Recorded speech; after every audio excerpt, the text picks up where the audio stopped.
اگر ان کو پڑھیں تو ہم ان کو حروف کہیں گے، اور اگر ان کو ملا کے پڑھ رہے ہیں تو وہ کلمہ ہوگا. ٹھیک ہے، یہ چیز آپ کو یہاں پر کلیئر ہونا ضروری ہے. تو میں کس کی بات کر رہی ہوں؟ میں کلمہ کی بات کر رہی ہوں، یعنی پورے کے پورے ایک لیٹر کی بات کر رہی ہوں، کلمہ کی بات کر رہی ہوں، کسی ایک حرف کی بات نہیں کر رہی. الف با تا سا. ٹھیک ہے، چلیے. کسی کلمہ میں حروف مدہ کے بعد جو حرف ہے اس پر تشدید ہو تو اسے مد لازم کلمی مثقل کہتے ہیں. مثقل کا جو ورڈ ہے نا وہ ثقل سے نکلا ہے. ثقل، ثقل کہتے ہیں بھاری چیز کو، بھاری ہونا. اب جو مشدد حرف ہوتا ہے وہ بھاری ہوتا ہے، کیوں؟ کیونکہ اس کے اندر دو حروف چھپے ہوتے ہیں. پہلا حرف ساکن ہوتا ہے اور دوسرا جو ہے وہ متحرک ہوتا ہے، یعنی جو بھی اس کے اوپر حرکت ہوتی ہے، زبر زیر پیش کچھ بھی وہ ہوتی ہے. یعنی دو حروف وہ جو ہے نا وہ مل کے مشدد حرف بنتا ہے. کوئی بھی مشدد حرف ہے اس کے اندر دو حروف ہوتے ہیں، پہلا ساکن اور دوسرا متحرک. ٹھیک ہے، تو چونکہ یہ بھاری حرف ہوتا ہے اس لیے اس کو مثقل، مد لازم کلمی مثقل کہتے ہیں. اور مد لازم کلمی مثقل کو پڑھنے کے لیے جب آپ تشدید پڑھ رہے ہوتے ہیں حروف مدہ کے بعد، جب پہلے تو یہ کہ حروف مدہ کو آپ نے 6 حرکات لمبا کرنا ہے. 6 حرکات لمبا کرنے کے بعد جب آپ تشدید پڑھتے ہیں تو اس پر آپ دباؤ ڈالتے ہیں. تھوڑا سا آپ دو سیکنڈ کے جتنا دباؤ ڈال رہے ہوتے ہیں. تو یہ جو دباؤ ڈال رہے ہیں یہ اس کو بھاری کر رہے ہیں نا، اس وجہ سے اس کو مد لازم کلمی مثقل کہتے ہیں. اور کلمی کیوں کہتے ہیں؟ کیونکہ یہ کلمہ میں ہوتی ہے، جیسا کہ میں نے آپ کو بتایا کہ کسی ایک حرف میں نہیں ہے بلکہ ایک پورے کلمے میں ہوتی ہے. اس کو ہم کیا کہتے ہیں؟ مد لازم کلمی مثقل. ٹھیک ہے، تو اب دیکھیے یہاں پر کچھ مثالیں ہیں. یہ دال، الف، دال کے اوپر زبر ہے اور اس کے بعد الف ہے، یعنی یہ الف مدہ ہوا.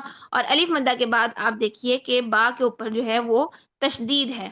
ٹھیک ہے، یہ دیکھیے با کے اوپر تشدید ہے، تو یہ کیا بنا؟ یہ مد لازم قلمی مثقل بنی. اس کا نام ہوگا، یعنی حروف مدہ کے بعد اگر کسی حرف پر تشدید ہو تو یہ مد لازم قلمی مثقل ہوتی ہے. اس کی جو علامت ہوتی ہے وہ بھی ایسی ہی ہوتی ہے، لیکن یہ علامت موٹی ہوتی ہے یوں کر کے، اس کا کلر زیادہ ہوتا ہے. ٹھیک ہے، تو اس کو 6 حرکات پڑھنا ہوتا ہے، 6 حرکات لمبا کر کے پڑھنا ہوتا ہے. ٹھیک ہے، تو ابھی ہم اس کو دیکھتے ہیں. پہلے ہم 6 حرکات کس کو لمبا کریں گے؟ حروف مدہ کو ہم نے 6 حرکات لمبا کرنا ہے. جو بھی حروف مدہ یہاں پہ ہوگا پہلے اس کو 6 حرکات لمبا کریں گے. 6 حرکات لمبا کرنے کے بعد یہاں پر مشدد حرف کے اندر 2 حروف ہیں، یعنی یہاں پر اگر بالفرض با ہے، با کے اوپر تشدید اور زبر ہے، تو اس کے اندر پہلا با ساکن اور دوسرا با زبر کے ساتھ ہے. تو ہم کیا کریں گے؟ ہم اس کو ادا کرتے ہوئے پہلے 6 حرکات دال کی الف کے ساتھ 6 حرکات لمبا کر کے پڑھیں گے، بعد میں ہم یہ با ساکن کے ساتھ ملائیں گے. ٹھیک، با ساکن کے ساتھ ملانے کے بعد ہم اس کی حرکت کو ادا کریں گے، زبر والی حرکت کو. چونکہ یہ مشدد حرف ہے تو ہمیں 2 سیکنڈ کے جتنا یہاں پر بھی ٹائم لگانا پڑے گا، تشدید کی وجہ سے، دباؤ لانے کی وجہ سے. تو ابھی ہم اس کو ادا کر کے دیکھ لیتے ہیں، جیسا کہ بہ.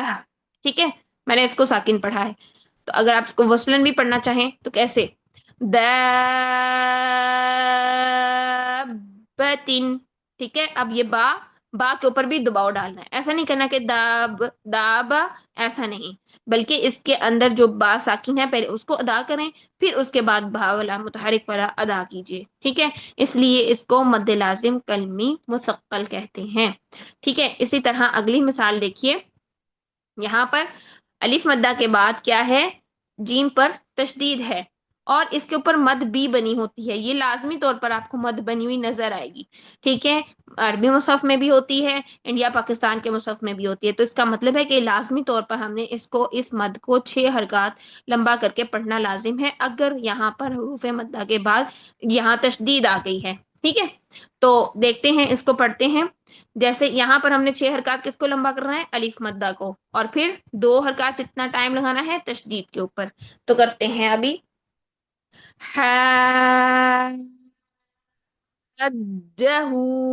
ٹھیک ہے، اس طرح سے ہم نے اس کو ادا کرنا ہے. اس کے بعد آپ دیکھیے یہاں پر سواد کے اوپر کھڑی زبر ہے. تو جیسے کہ میں نے آپ کو بتایا کہ کھڑی حرکات حروف مدہ کے قائم مقام ہوتی ہیں، کھڑی زبر جو ہے وہ الف مدہ کی طرح پڑھی جاتی ہے، تو الف مدہ قائم مقام ہوتی ہے. تو کھڑی حرکات کے بعد اگر تشدید آ جائے تو بھی کیا ہوگا؟ کہ یہاں پر مد لازم کلمی مسقل ہوگی. یہاں پر جو مد ہو رہی ہے وہ کہاں ہو رہی ہے؟ یہ یہاں پر مد ہو رہی ہے، مد کا نشان بھی یہاں پر بنا ہوا ہے. تو ہم اس والی کھڑی حرکت کو 6 حرکات لمبا کریں گے سب سے پہلے. پھر یہ جو فا کے اوپر کھڑی زبر ہے، یہ فا کے اوپر کھڑی زبر کا مطلب ہے کہ اس میں پہلا فا تو ساکن ہے اور دوسرا فا جو ہے وہ کھڑی زبر والا ہے. یعنی اس فا کو ایک تو ہم نے 2 حرکات جتنا دباؤ کا ٹائم دینا ہے، تشدید کے دباؤ کا ٹائم دینا ہے، اس کے بعد یہ 2 حرکات جتنا ہم نے کھڑی زبر کا بھی ٹائم دینا ہے. ٹھیک ہے، تو اس کو بڑے دھیان سے آپ نے پڑھنا ہے. کیسے؟ سب سے پہلے اس کو لمبا کریں، صاد کو لمبا کریں اور 6 حرکات جتنا لمبا کریں. پھر صاد کو لمبا کرنے کے بعد 6 حرکات لمبا کرنے کے بعد فا ساکن کے اوپر دباؤ ڈالیں، کیونکہ ہم نے 2 فا پڑھنے ہیں. ساکن پڑھنے کے بعد آپ نے یہ کھڑی زبر والا فا 2 حرکات جتنا لمبا کر کے پڑھنا ہے. ٹھیک ہے، تو اس طرح ہم اس والے کلمے کو پڑھیں گے. تو پڑھتے ہیں ابھی. والصافات.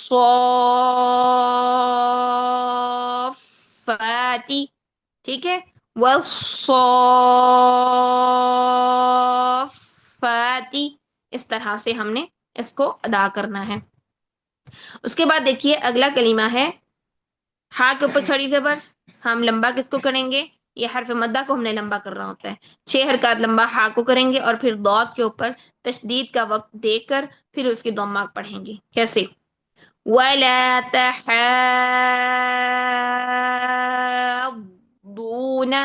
ٹھیک ہے، ضاد پر شد والا ٹائم بھی دینا ہے. پھر اس کے بعد آگے دیکھیے، یہ مثال ہماری سورہ الفاتحہ میں بھی آتی ہے. تو دیکھیے سب سے پہلے اب اس میں کیا ہوگا کہ ضاد کے اوپر تشدید ہے اور اس کے اوپر فتحہ ہے. یعنی پہلا ضاد ساکن ہے اور دوسرا ضاد زبر والا ہے. ٹھیک ہے، اب ہم لام کو پہلے ضاد ساکن سے ساتھ ملائیں گے اور پھر اس کا ضاد الف مدہ والا ادا کریں گے، جو کہ یہاں پر مد بن رہی ہے. ضا کو پھر ہم 6 حرکات لمبا کریں گے اور پھر اگلا لام جو ہے، پہلا لام ساکن اور دوسرا کسرہ والا یعنی زیر والا ہے، تو اس لام پر بھی ہم 2 حرکات جتنا تشدید کے دباؤ کا ٹائم ڈالیں گے. ٹھیک ہے، اب دیکھتے ہیں، اس کو ادا کر کے دیکھ لیتے ہیں کیسے. وَلَضَّالِّينَ.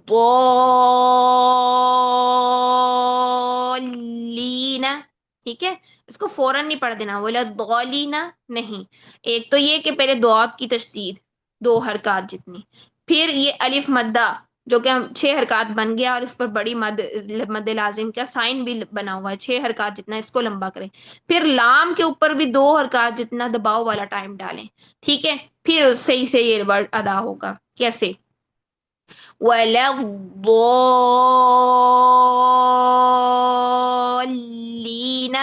ٹھیک ہے، پھر اس کے بعد دیکھیے اگلا ورڈ دیکھیے. یہاں پر کیا ہے کہ ہا کے اوپر کھڑی زبر ہے جو کہ الف مدہ کے قائم مقام ہے. ٹھیک ہے، اب یوں کھڑی زبر کے بعد تشدید آ گئی ہے، تو اس کا مطلب ہے یہاں پہ ہو رہی ہے 6 حرکات جتنی مد لازم کلمی مثقل، کیونکہ یہ ایک پورا کلمہ ہے. ٹھیک ہے، حرف اکیلا حرف تو نہیں پڑھ رہے. جیسے الف لام میم، ہم الف الگ پڑھتے ہیں، لام الگ پڑھتے ہیں اور میم الگ پڑھتے ہیں. یہ ہوتے ہیں حرف. حرف کو پڑھنا، الگ الگ پڑھنا. ہم یہاں پہ الگ الگ تو نہیں پڑھ رہے، ہم تو یہاں پہ ملا کے پڑھ رہے ہیں. تو ملا کے پڑھنے والا جو ہوتا ہے وہ کلمہ ہوتا ہے. تو ہم یہ کلمہ پڑھ رہے ہیں، تو اس لیے اس کو کلمی مثقل ہم بولیں گے. ٹھیک ہے، تو اب یہاں پر دیکھیے کھڑی زبر کے بعد تشدید ہے تو مد لازم کلمی مثقل یہاں پر بھی ہو رہی ہے. اب یہ دیکھیں کہ یہ واو ساکن سے پہلے پیش ہے، یعنی واو مدہ ہے. اب واو مدہ کے بعد بھی تشدید نون پر ہے. اس کا مطلب ہے کہ یہاں پر دوبارہ سے مد لازم کلمی مثقل ہو رہی ہے. یعنی یہاں پر 2 جگہ پر مد لازم کلمی مثقل ہو رہی ہے. ایک تو یہ کہ یہاں پر یہ کھڑی زبر کے بعد جو ہے وہ تشدید ہے، اس وجہ سے ہو رہی ہے مد لازم کلمی مثقل. دوسرا یہ کہ واو مدہ کے بعد تشدید ہے، اس وجہ سے ہو رہی ہے مد لازم کلمی مثقل. یعنی 2 جگہ پر ہمیں یہاں پر 6 حرکات پڑھنا ہوگا. سب سے پہلے ہم کیا کریں گے؟ ہا کو 6 حرکات پڑھیں گے. ہا کو ہم نے 6 حرکات پڑھنا ہے. کیوں؟ کیونکہ یہاں پر کھڑی زبر ہے اور مد لازم کلمی مثقل کرنی ہوگی. 6 حرکات پڑھنے کے بعد جیم پر دباؤ ڈالیں گے، 2 حرکات کے جتنا دباؤ ڈالیں گے. کیوں؟ کیونکہ یہ تشدید ہے. پھر آگے واو مدہ ہے، یہ واو مدہ لمبا کرنا پڑے گا کیونکہ اس کے اوپر مد کا سائن بھی بنا ہوا ہے اور یہ مد لازم کلمی مثقل بھی بن رہی ہے. اس واو مدہ کو پھر ہم کیا کریں گے؟ جو کو 6 حرکات لمبا کریں گے.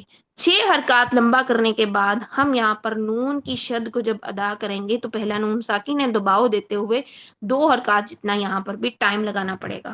ٹھیک ہے، تو یہ تھوڑا سا سمجھنے والا سارا جو ہے وہ آپ سب نے کیا کرنا ہے، اپنی نوٹ بک پر اسی طرح ایرو بنا بنا کر جو ہے نا اس کو مقداریں لکھ لینی ہے اور پھر اس کو ادا کر کے دیکھ لینا ہے. ٹھیک ہے، پھر آپ کے لیے آسانی بھی ہو جائے گی. تو دیکھیے ابھی ہم پڑھتے ہیں. 6 حرکات اس کو لمبا کرنا ہے، 6 حرکات اس کو بھی لمبا کرنا ہے. یہاں دباؤ دینا ہے، یہاں بھی دباؤ دینا ہے. ٹھیک ہے، اب دیکھتے ہیں. اتحدونی.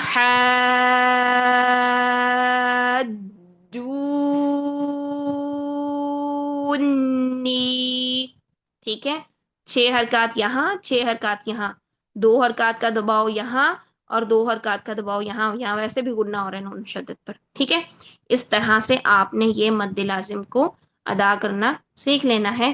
یہ ہے مد لازم کلمی مثقل.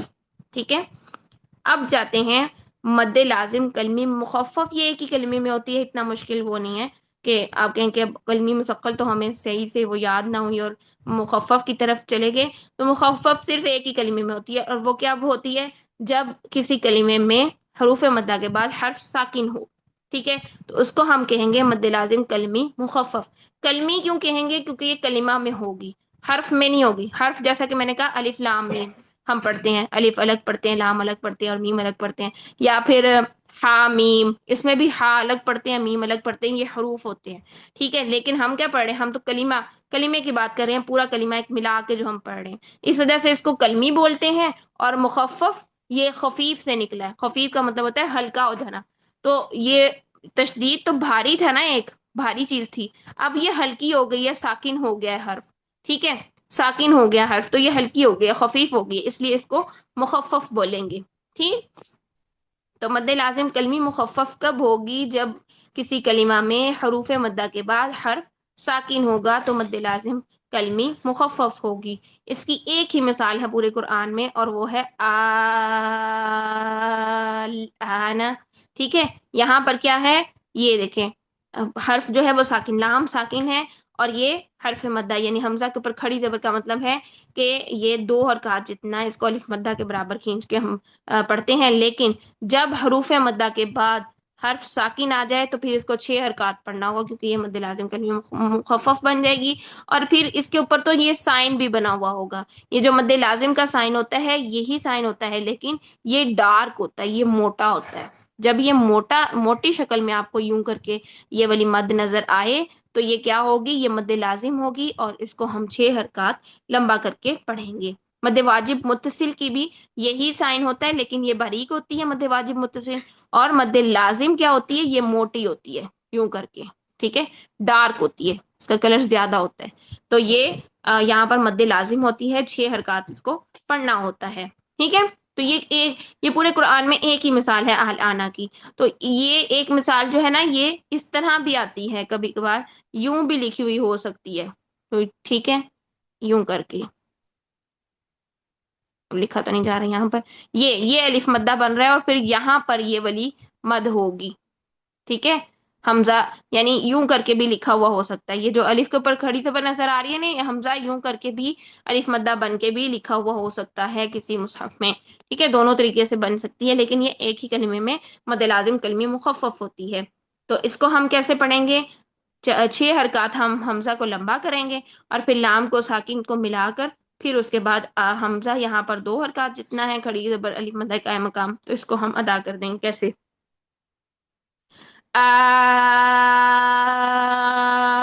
آنا. ٹھیک ہے، اس طریقے سے ہم اس کو ادا کریں گے. آئی ہوپ سو کہ آپ کو مد لازم کا سارا ٹاپک سمجھ آیا ہوگا. انشاءاللہ ہم نیکسٹ ٹاپک میں ان تمام مدات کی مشق کریں گے، جس سے آپ کو تمام جو کنسیپٹ ہیں، کوئی کنفیوژن اگر رہ گئی ہو تو وہ ساری کی ساری کلیئر ہو جائے گی انشاءاللہ. ٹھیک ہے، تو آپ سب سے گزارش ہے کہ جتنی بھی ہم نے یہ ابھی پریکٹس کی ہے ان سب کو آپ نے اپنی کاپی پر ضرور نوٹ ڈاؤن کرنا ہے اور دیکھنا ہے کہاں پر ہم نے کتنا ٹائم کس کو لگانا ہے. اس کے علاوہ خود بھی اس طرح کے کلمات ڈھونڈیں جہاں پر مد لازم جو ہے حروف مدہ کے بعد تشدید ہو اور یہ مد کا سائن بنا ہوا ہو. ایک موسٹ امپورٹنٹ چیز کہ یہ مد کا سائن بنا ہوا ہو، دین مد ہو جائے گی، دین مد ہوگی. ٹھیک ہے، ادروائز ہم نے